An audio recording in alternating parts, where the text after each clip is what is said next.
Live हो गया।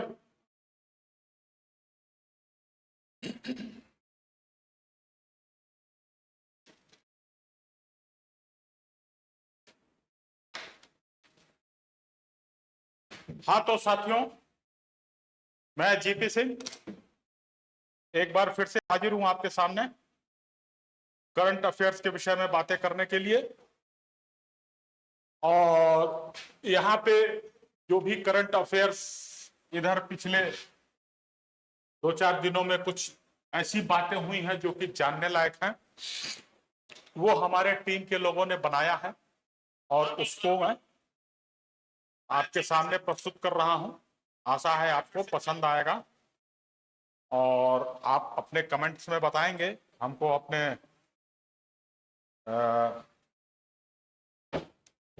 Mail में या कमेंट सेक्शन में या और भी जिन भी तरीकों से आप हमारा उत्साहवर्धन करेंगे तो हम इसको और जो है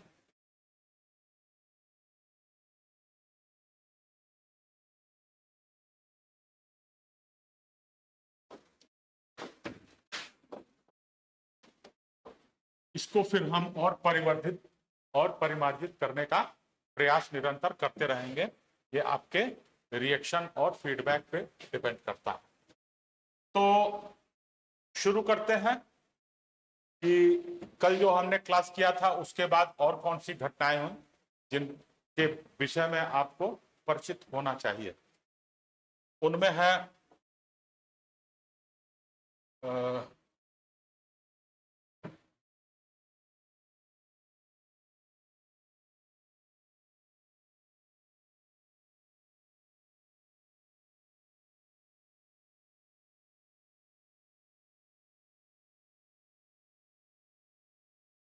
कुछ थोड़ी सी चीजें हैं जिसको हमने कलेक्ट किया है।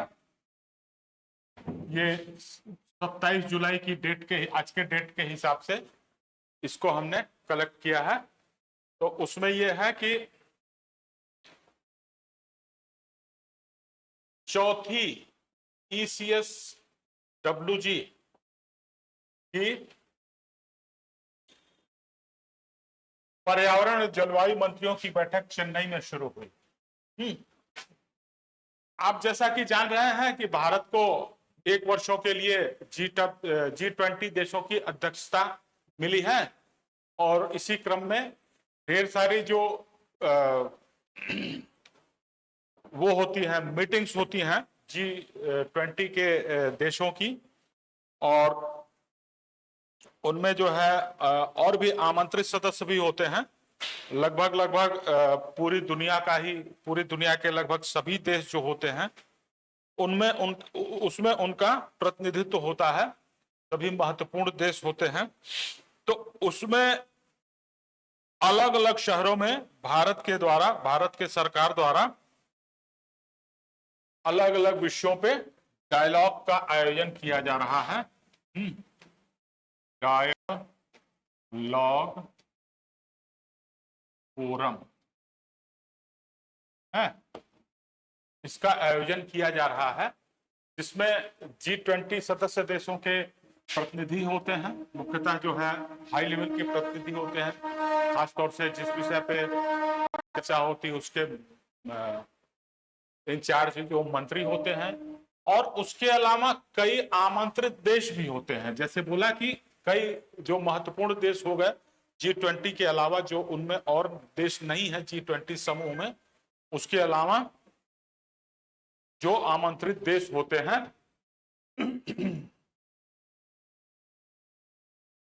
वो उसके जो वो होते हैं, प्रतिनिधि होते हैं या मंत्री होते हैं। इनके अलावा देशों के अलावा कई अंतरराष्ट्रीय संगठनों के भी होते हैं।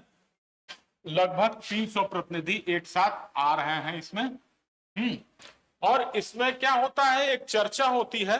चर्चा के बाद जो है एक उसका जॉइंट स्टेटमेंट निकलता है।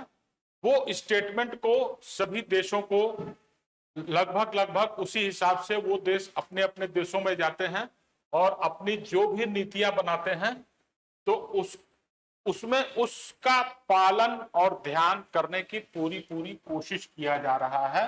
जैसे कि आप जान रहे होंगे कि पर्यावरण एवं जलवायु स्थिरता, इस पे बहुत ज्यादा ध्यान है लोगों का।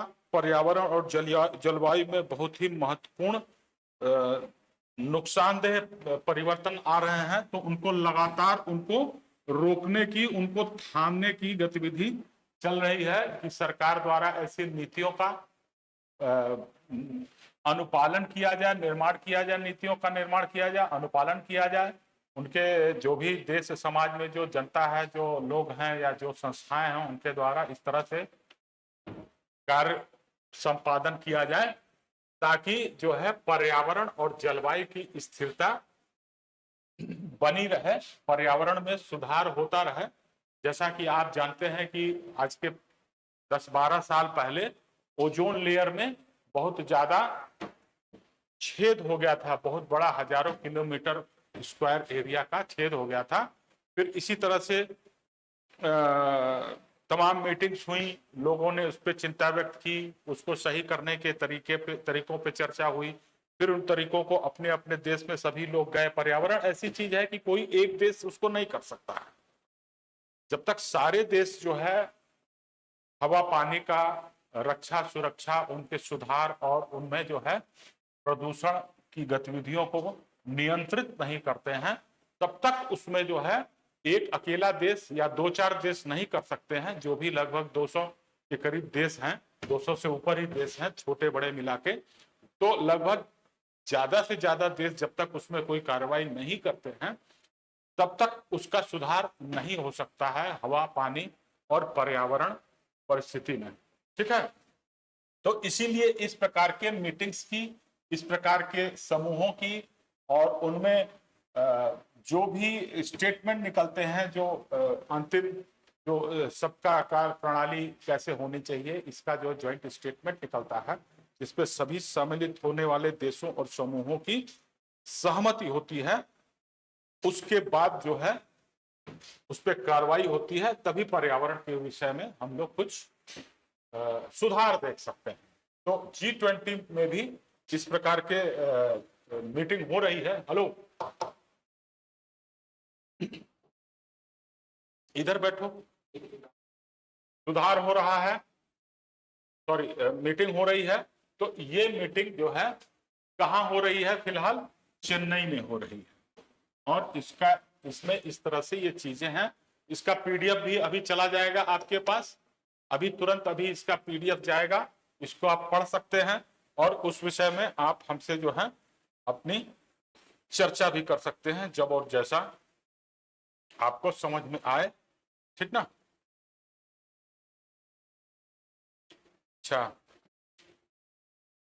पहला मत्स्य पालन अटल उष्मायन केंद्र कुफोस में बनेगा।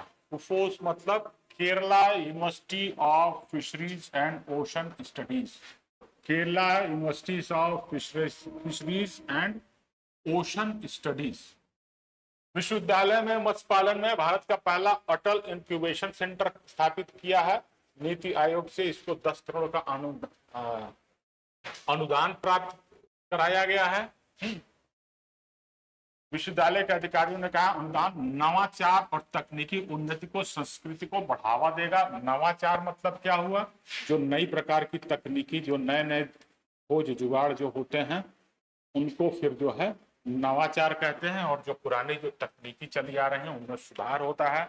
इस प्रकार से इसका नीति आयोग ने इसके ऊपर कार्य करना शुरू किया है और इसी के आधार पे अटल इंक्यूबेशन सेंटर आप जैसे समझ रहे होंगे, इंक्यूबेशन सेंटर।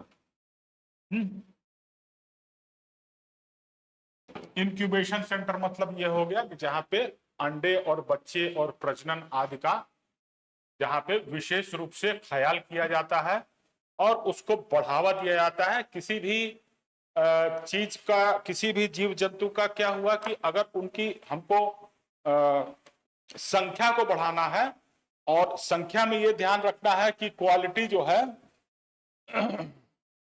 मतलब स्वस्थ बच्चे पैदा हों, और स्वस्थ बच्चे पैदा होने के साथ साथ उनके अंदर अच्छे क्या बोले कि पोषक तत्वों से भरपूर हो।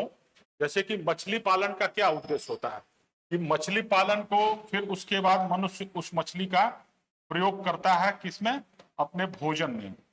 तो स्वस्थ मछली हो और उनके अंदर अच्छे पोषक तत्व हो, बीमारियों से लड़ने की अच्छी क्षमता हो, प्रतिरोधक क्षमता का विकास हो। तो इस प्रकार के जो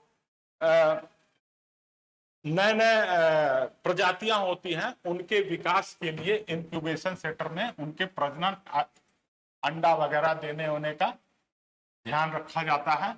इसलिए इनका स्थान दिया गया है ताकि अंत पंत में वो मनुष्य के ही विकास में काम आएगा, क्योंकि मछलियों का उपयोग उपभोग तो मनुष्य ही करते हैं। तो इसलिए उसको जो है ये किया गया है। अच्छा, एक और हुआ है घटना, कल परसों में हुई होगी। लोकसभा ने बहुराज्य सरकारी सोसाइटी संशोधन विधेयक को पारित किया। ऐसी सहकारी संस्थाएं जो कि एक से अधिक राज्यों में होंगी, उनको बहुराज्य सहकारी सोसाइटी, कोऑपरेटिव सोसाइटी, तो उनके नियमन के लिए कि सही सही से काम करें, ये सहकारी सोसाइटी अधिनियम में संशोधन करके उनको फिर जो है मजबूत करने में, कि उनके अंदर का जो शासन हो, सहकारी समितियों का जो प्रशासन हो, उसके बाद उनमें पारदर्शिता हो, कोई बीच में घपला ना करें, जवाबदेही हो कि कहीं कुछ गड़बड़ी हो तो उसमें कौन जिम्मेदार होगा। जवाबदेही का मतलब हुआ इन सारी चीजों को। और सहकारी संस्थाओं में जो चुनाव होते हैं समय समय पे, जैसा कि आप जानते होंगे कि तमाम जो सरकारी संस्थाएं हैं उनमें नियुक्तियां होती हैं, और जो सहकारी संस्थाएं हैं जिन पे सीधा सरकार का कंट्रोल नहीं होता है, जो कि अपना गवर्नेंस खुद करते हैं, तो उनमें चुनाव के जरिए अलग अलग संस्थाओं में अलग अलग काल होता है, कार्यकाल होता है, जो उनके पदाधिकारी होते हैं, और उस कार्यकाल के बाद उनमें निश्चित समय पे चुनाव होता है। होता तो है लेकिन होना चाहिए, कई जगहों पे नहीं होता है। सहकारी संस्थाएं बना लेते हैं लोग और फिर उसमें घपला करना शुरू कर देते हैं। अगर पदाधिकारी का कार्यकाल 2 साल है, 5 साल है, तो पता चला कि वो 20-20 साल तक रह गया और उनका चुनाव नहीं हुआ। तो ये सब चीजें इनका नियमन करने के लिए समय पे चुनाव हो, सही से चुनाव हो, घपले न हो, ये सारी चीजों को नियमन करने के लिए सरकार ने इस संशोधन विधेयक 2022 को पारित किया गया है। 2022 में प्रस्तुत किया गया होगा, लेकिन अब जाके वो पारित हो रहा है, इसलिए इसके नाम में 2022 लगा हुआ है। अब आगे बढ़ते हैं कि और क्या घटना हुई। तो और घटना ये हो गई, जीसीपीएम का तीसरा संस्करण दिल्ली में आयोजित हुआ। रसायन और उर्वरक मंत्रालय, federation of India chambers and commerce industries के सहयोग से, इसमें 2 लोग सहयोग किए, 2 लोग मिलजुल के इसका आयोजन किए। एक तो किया रसायन और उर्वरक मंत्रालय ने, दूसरा किया फिक्की ने। फिक्की को क्या कहेंगे, federation of Indian chambers of commerce and industries, जो कि बड़े व्यापारियों, बड़े उद्योगपतियों का समूह है, जहां पे वो सरकार के साथ, जैसे ढेर सारे बड़े बड़े उद्योगपति हैं, उनकी ढेर सारी फैक्ट्रीज हैं, ढेर सारे कारोबार हैं, तो वो एक जगह पे मिलकर बैठते हैं और सरकार के साथ अपना वार्तालाप करते हैं, क्योंकि सरकार की नीतियां और कार्यशैली से ही उद्योग व्यापार प्रभावित होते हैं। अगर सरकार ने ऐसा नियम बना दिया कि उद्योग व्यापार को नुकसान हो रहा है, तो फिर वो अपना एक किसी फोरम पे जाके सरकार के साथ मिलकर बातचीत करते हैं, और उसी तालमेल से जो है सारा कुछ व्यापार और वाणिज्य का काम चलता है, कार्य व्यापार चलता है। तो इसके लिए जो संस्था है दैट इज कॉल्ड फिक्की। तो इसने जो है एक शिखर सम्मेलन किया, और ये शिखर सम्मेलन जैसा कि आप देख रहे हैं तीसरा संस्करण है, समय समय पे आयोजित होता रहा है।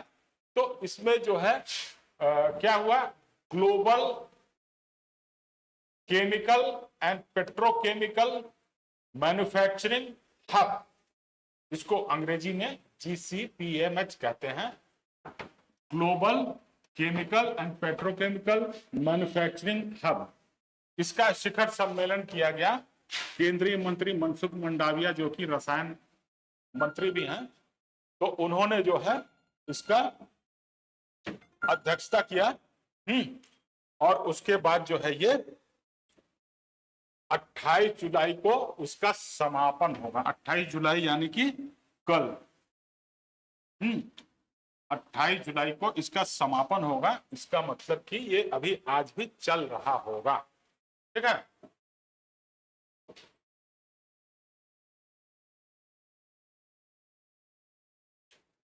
अब एक और है, मतलब यह है कि काम धाम तो चलता रहता है, लेकिन उसको एक सही तरीके से मतलब उसको एक ऑर्गेनाइज तरीके से करने के लिए सरकार तमाम प्रकार के स्कीम्स लाती है, जो समय समय पे चलता है और समय समय पे सही तरीके से काम करता है। काम में गड़बड़ियां होती हैं, पाई जाती हैं, फिर उनको जो है सही तरीके से करने का, कि सही दिशा में और सही गति से और कम से कम खर्च में काम हो जाए। तो इसमें रेलवे अमृत भारत स्टेशन योजना के तहत 1309 रेलवे स्टेशनों का उन्नयन और आधुनिकीकरण करेगा। जैसा कि आप जान रहे हैं, आप सारे लोग सोशल मीडिया से या खबरों के जो विभिन्न माध्यम हैं उनसे जुड़े ही होंगे। तमाम स्टेशनों का विकास किया जा रहा है और उनको बहुत ही सुंदर सा और यात्रियों के लिए बहुत ही सुविधाजनक बनाया जा रहा है। खासतौर से रेल में तो बहुत काम हो रहा है, तमाम नई नई रेल भी चल रही हैं और पुरानी जो रेल चल रही हैं उनका भी रंग ढंग रंग रूप बदला जा रहा है। और उनको इस तरह से किया जा रहा है, स्टेशनों को और रेल को, कि वो यात्रियों को पहले जो दुर्दशा और दुर्गति होती थी उससे छुटकारा मिले और उनको एक बेटर फीलिंग हो, बेहतर अनुभव हो। तो इसमें जो है इस तरह से अभी रेलवे स्टेशनों के उन्नयन और आधुनिकीकरण की योजना शुरू की गई है।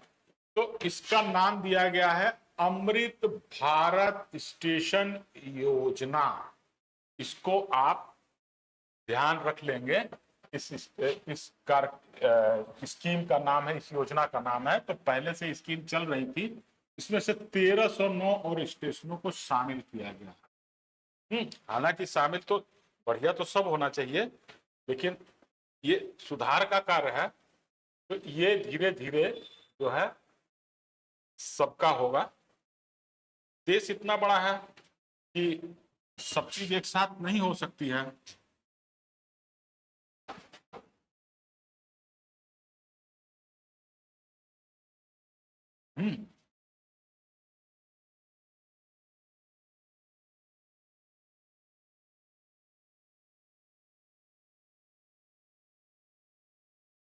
अब आता है उड़ान 5.2।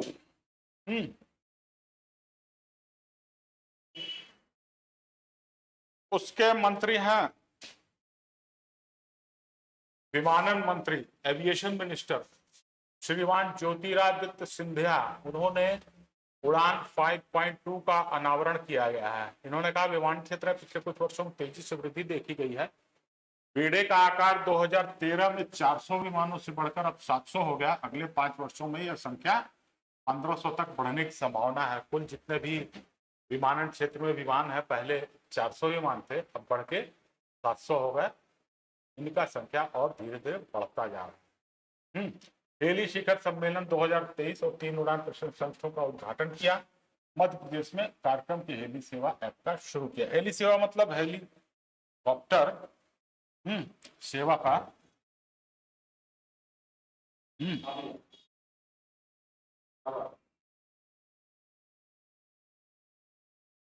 इसको भी आप देख लीजिएगा। Moving mental health beyond institution. केंद्रीय स्वास्थ्य और परिवार कल्याण राज्य मंत्री डॉक्टर भारती प्रवीण पवार ने moving mental health beyond institution विषय पे राष्ट्रीय सम्मेलन का उद्घाटन किया।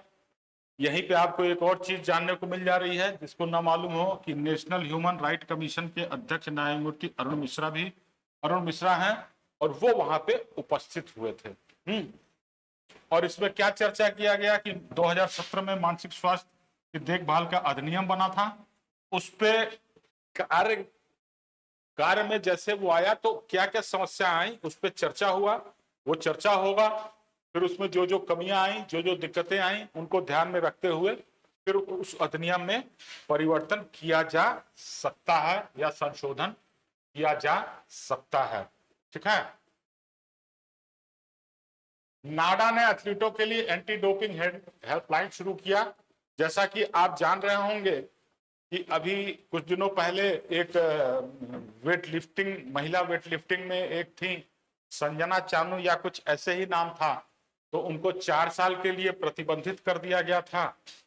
डोप टेस्ट में उनको फेल पाया गया और स्पष्ट रूप से पाया गया कि इन्होंने कुछ डोपिंग सब्सटेंस का, डोपिंग पदार्थों का, नशीले पदार्थों का सेवन किया है और इसके बाद उनको 4 साल के प्रतिबंधित कर दिया गया। जैसा कि आपको मालूम है कि नशीले पदार्थों का या उत्तेजक पदार्थों का जिससे कि शरीर की क्षमता में कृत्रिम रूप से कुछ समय के लिए ज्यादा हो जाता है, वृद्धि हो जाती है, उनका प्रयोग ज्यादातर खिलाड़ी करते हैं। और डोपिंग जो है वो खेलों के लिए एक बहुत बड़ी चुनौती है। तो किसी भी प्रकार का खेल हो, ओलंपिक हो, वर्ल्ड चैंपियनशिप हो, एशियाई या अफ्रीकी या यूरोपियन मतलब कि महाद्वीपीय स्तर का कोई चैंपियनशिप हो या इवन राष्ट्रीय और राज्य स्तर का चैंपियनशिप हो, तो उसमें खिलाड़ी क्या करते हैं, कुछ ऐसा तत्व ले लेते हैं, इंजेक्शन ले लेते हैं, दवाई ले लेते हैं, जिससे कि तात्कालिक रूप से उनकी प्रदर्शन क्षमता बढ़ जाती है और जो वाकई में प्राकृतिक रूप से दूसरे खेलते हुए खिलाड़ी होते हैं उनकी जो प्रतिभा रहती है वो दब जाती है और कम प्रतिभा वाले खिलाड़ी जो है कर जाते हैं। तो ये डोपिंग से होता है। तो इसके लिए जैसे जैसे ये शुरू किया गया वैसे वैसे एंटी डोपिंग के भी ढेर सारी कार्रवाइयां शुरू होती गई और उसका जो है और जैसे जैसे कहते हैं ना कि तू डाल डाल तो मैं पात पात, तो जैसे जैसे वो लोग इस तरह से हरकतें करना शुरू किए तो उसका रोकथाम के भी उपाय हुए और उसके लिए एंटी डोपिंग का कार्यक्रम शुरू हुआ अनेक देशों पे, अनेक स्तरों पे, भारत में भी होता है। तो एंटी डोपिंग हेल्पलाइन नंबर शुरू किया गया है। नैतिक आचरण महत्वपूर्ण भाग लेना सुरक्षित वातावरण सुविधा प्रदान करता है। अनुराग सिंह ठाकुर जो कि खेल मंत्री भी हैं, इन्होंने लोकसभा के एक सवाल के जवाब में ये बात कही है, उसको यहाँ पे हम लोगों ने ये कर लिया कि एक एंटी डोपिंग हेल्पलाइन भी शुरू किया गया है जहां कोई भी इस तरह की कोई घटना हो तो उसकी जानकारी दे सकता है और उचित समाधान पा सकता है। पेज नंबर 3, लद्दाख के कारगिल को पहला महिला पुलिस स्टेशन मिला। जैसा कि आप जान रहे हैं कि लद्दाख को यूनियन टेरिटरी बनाया गया था, तो वहां पे 2 जिले हैं, उनमें एक जिला है कारगिल। यहाँ पे महिला पुलिस स्टेशन भी बना है। वैसे सामान्य तौर पे हर जिले में कम से कम बड़े जिलों में एक महिला पुलिस स्टेशन होता ही है। 10 मिनट।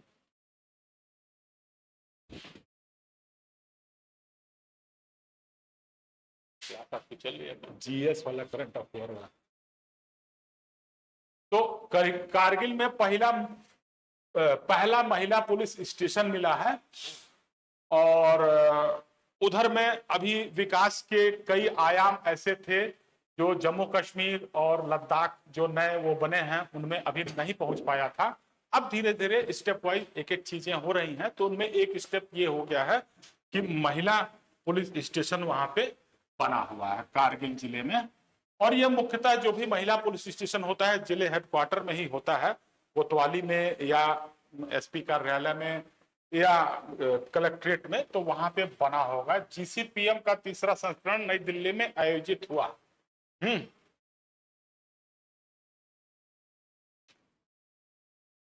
हाँ, तो जीसीपीएम क्या हुआ? हाँ, ये तो हम लोग देख ही चुके हैं। इसके बाद मेरा गांव मेरी धरोहर को केंद्रीय गृह मंत्री ने शुरू किया है।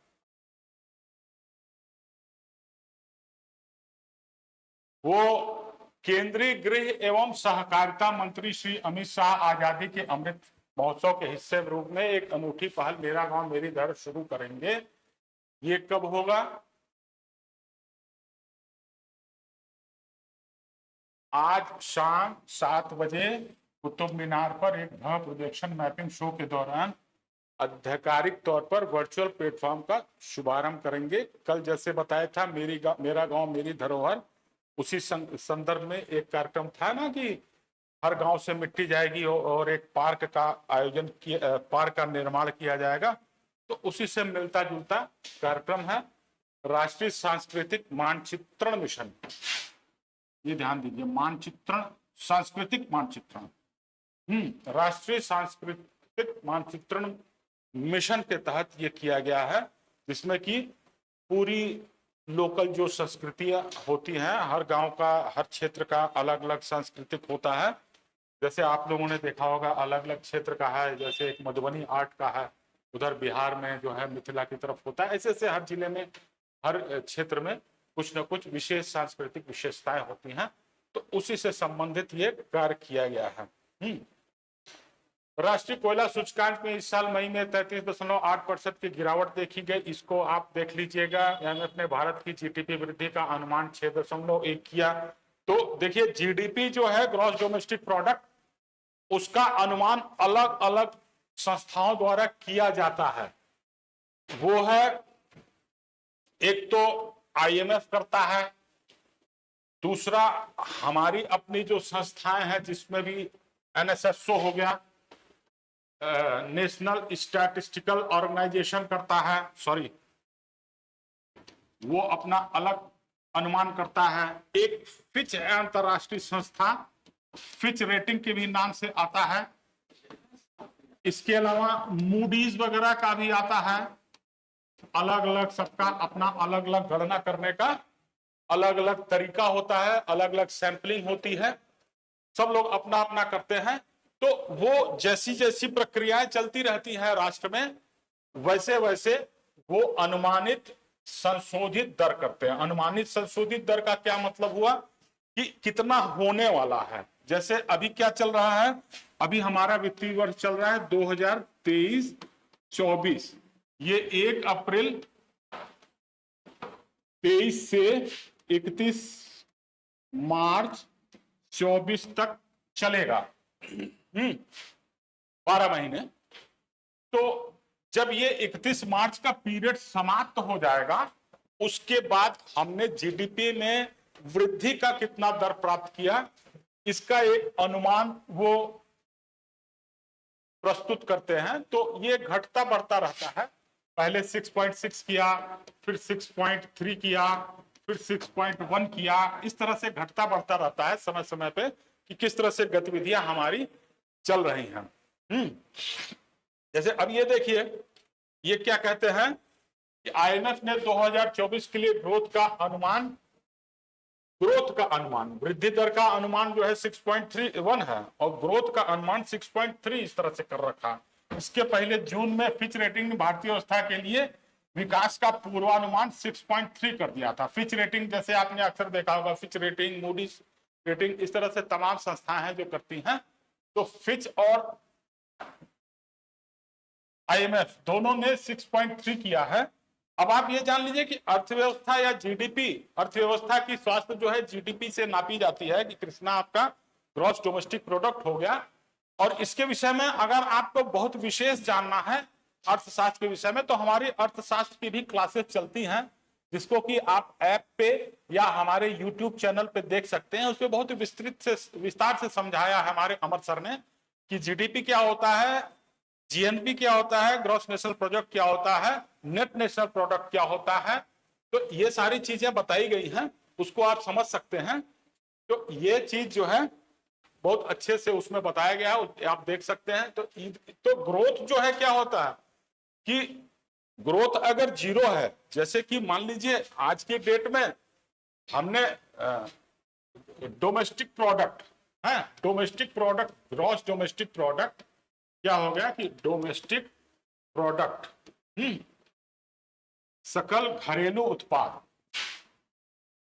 घरेलू उत्पाद मतलब मान लीजिए कि हमारे पूरे राष्ट्र ने आज एक साल में हमने मिलके जो है 100 करोड़ रुपए का उत्पाद किया।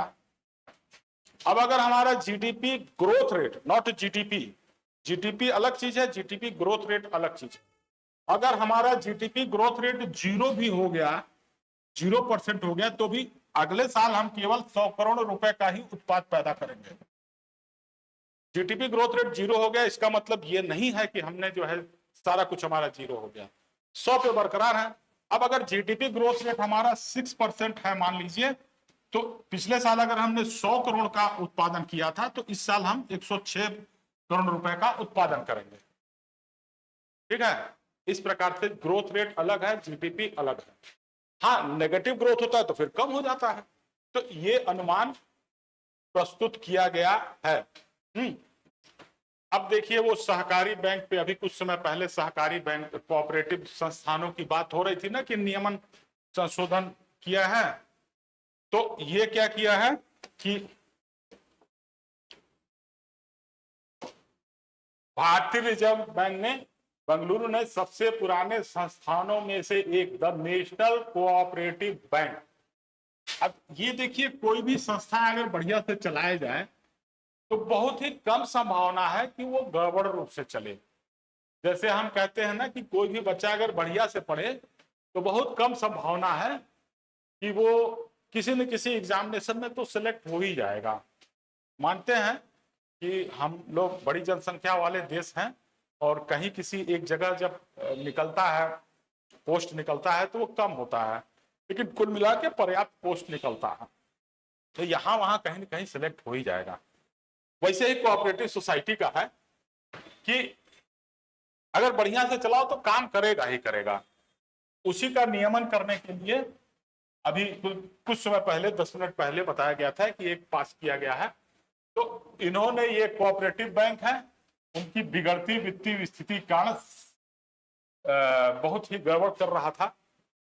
कि कुछ क्या गड़बड़ हो रहा था वो डिटेल में आप देख सकते हैं। तो ये लगा दिया कि भैया अब आप जो है ऐसे ही करेंगे। सभी क्या सीमा लगा दिया गया है, अब सभी खातों में जमाकर्ताओं को केवल एक बार में 50,000 का भुगतान कर सकता है। और नया ऋण भी नहीं दे सकता है, नई जमा भी स्वीकार करने की अनुमति नहीं है। वो तभी करेगा जब आरबीआई उनको पहले से अनुमति देगा। अब कोई भी ऐसी चीज करने के लिए आरबीआई से अनुमति लेना पड़ेगा। आरबीआई पूरे केस को देखेगा, फिर उसके बाद उसकी अनुमति देगा। अब यहाँ पे ये आज का लगभग समाप्त है। इसमें 2 चीजें हैं जो कि आप ध्यान में रखिएगा। भारतीय रिजर्व बैंक भारतीय की केंद्रीय बैंकिंग संस्था है। मौद्रिक नीति, बैंकिंग क्षेत्र के विनियमन, भारतीय रुपया मुद्रा जारी करने का और प्रबंधन करने का जिम्मेदार है। जैसे अभी नोटबंदी का हुआ था ना 4-5-6 साल पहले, तो वो आरबीआई की ही तरफ से हुआ था। या अभी 2000 के नोट जारी करने का तब और वापस लेने का अब जो भी निर्णय हुआ वो किसने किया था? वो आरबीआई ने किया था। रिजर्व बैंक ऑफ इंडिया क्या होता है, इसको क्या कहते हैं? बैंकों का बैंक, बैंकों का बैंक भी कहते हैं। ये जितने भी हमारे बैंक हैं, state bank, central bank, Punjab bank, ये जितने भी बैंक हैं, आंध्रा बैंक और कई बैंक है ना, 20-25 जो भी बैंक है और कुछ प्राइवेट और भी बैंक है, उन सबका ये बैंकर है। तो ये इसकी स्थापना 1 अप्रैल 1935 को आरबीआई अधिनियम 1934 के हिसाब से किया गया था और ये साहब थे उसके पहले गवर्नर। वर्तमान के इसके गवर्नर हैं, इनका नाम है श्रीमान शक्तिकांत दास और इनका मुख्यालय मुंबई में है। इसी के साथ एक और खबर है, गोवा दुनिया की सबसे बड़ी राष्ट्रीय पुरुष प्रतियोगिता की मेजबानी करेगा। इसका नाम रखा गया है द रूबरू। यह दुनिया में पुरुषों के लिए सबसे बड़ी और सबसे सम्मानित प्रतियोगिता है। इसको गोवा में इसका संचालन, इस बार इसका आयोजन किया जाएगा, संचालन नहीं आयोजन किया जाएगा। अब देखिए 26 जुलाई कल जो बीता है, उस दिन था कारगिल विजय दिवस। इसी दिन कारगिल में भारत ने पाकिस्तानी घुसपैठियों के खिलाफ विजय का किया था। इसमें हमारे 527 सैनिक और अधिकारियों का बलिदान हुआ था, वीर गति को प्राप्त हुए थे।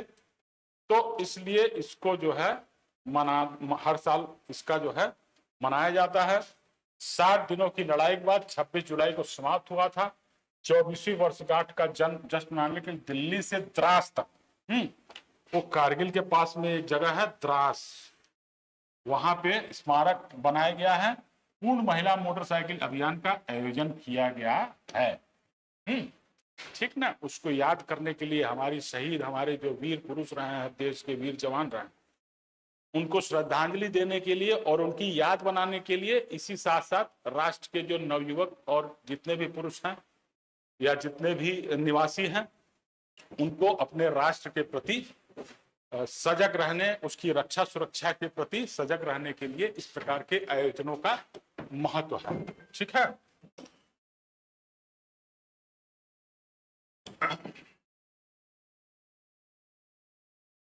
और क्या है इसमें, आज के राष्ट्रीय कपड़ा मंत्रालय ने तकनीकी वर्ष पर राष्ट्रीय सम्मेलन का आयोजन किया गया है। ये अभी जाएगा आपके पास पीडीएफ, अभी क्लास खत्म होने के बाद इसको आप एक बार पढ़ लीजिएगा और इसके बाद इसमें आपको अच्छी अच्छी जानकारी मिलेगी। सारी यहाँ नहीं बोला जा सकता, डॉक्टरों की कमी है। उत्तर प्रदेश सरकार ने डॉक्टरों की सेवानिवृत्ति बढ़ा के 65 वर्ष किया गया है। आप ये ध्यान दीजिए कि डॉक्टर्स जो हैं और वकील, डॉक्टर वकील अध्यापक ऐसे हैं जो 60 वर्ष के बाद भी काम कर सकते हैं, क्योंकि उनका कार्य मुख्यतः शारीरिक नहीं होता है, दिमागी और मौखिक होता है। इसलिए बाकी अन्य कर्मचारियों की तुलना में वो ज्यादा समय तक काम कर सकते हैं। इसको सरकार ने महसूस किया और कमी भी थी, तो इसलिए अभी डॉक्टरों की कमी है, पूरे देश में कमी है, उत्तर प्रदेश में ही कमी है। ये हुआ कि वो 62 से 65 वर्ष का तक काम कर सकते हैं। तो 3 साल तक के लिए हमको एक्स्ट्रा डॉक्टर्स जो कमी है उसको और कमी नहीं होगी। जब तक नए डॉक्टर आएंगे तब तक पुराने वाले भी रिटायर हो जाएंगे, तो सरकारी सेक्टर में बहुत कमी हो जाएगी। तो इसलिए बोला गया कि भैया तुम लोग रुके रहो अभी, ठीक है। अच्छा, इसमें एक पैनल का गठन किया गया है, ऐसा नहीं कि 65 वर्ष कर दिया गया है। पैनल अपना फिर रिपोर्ट देगा, रिकमेंडेशन देगा, फिर उसके बाद जो है आगे उस पर कार्रवाई होगी और काफी संभावना है कि ये हो जाएगी। इसके अलावा 26 जुलाई के इतिहास में ये चीजें हुई हैं कि 1509 में कृष्णदेव राय विजयनगर साम्राज्य के सिंहासन बैठे थे। मिस्र ने सुएज नहर का राष्ट्रीयकरण किया था।